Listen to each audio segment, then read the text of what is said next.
All right, it's 2 o'clock, so let's get started with Coach Chat. Hi y'all, Coach Kaci here.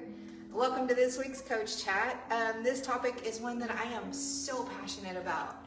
So let's talk about why strength training is better than heavy cardio when you're dealing with insulin resistance, PCOS, or just midlife metabolic shifts.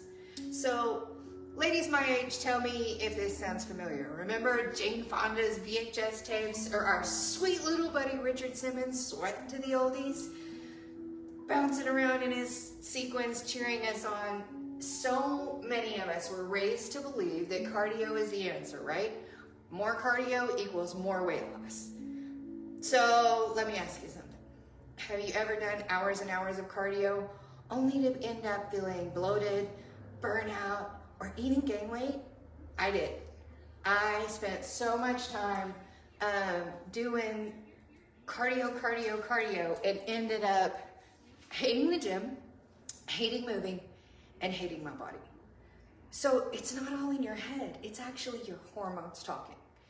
Did you know that during intense cardio, your body releases cortisol? That's a stress hormone. And that actually makes insulin resistance worse. So if you're like me and you're diabetic, or if you're in perimenopause or have PCOS, you could be dealing with insulin resistance. So actually doing all cardio can make your insulin resistance worse. The harder you push, the harder your body fights back.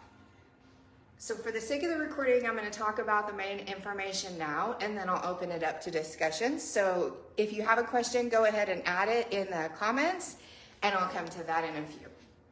But first, let's talk about what's really going on. So insulin resistance means that your cells in your body aren't responding well to the insulin that your body makes. So that makes it harder for your body to manage your blood sugar and easier to gain weight and feel exhausted. I know most of the women that I talk to in midlife and with PCOS or other hormonal disorders talk about the fatigue.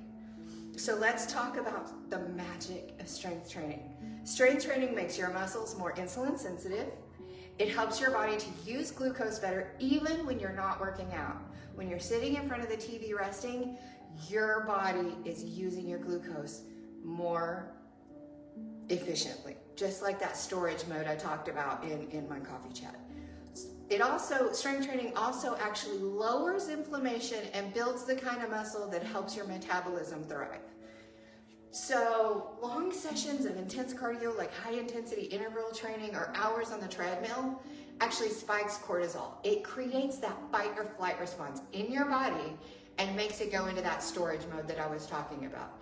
Cortisol makes your body hold on to fat, especially around your middle. And that's what most of us are insecure about. So if you felt like cardio isn't working for you anymore, you're not crazy. You're not crazy. You're just overdue for a smarter, strength-focused approach.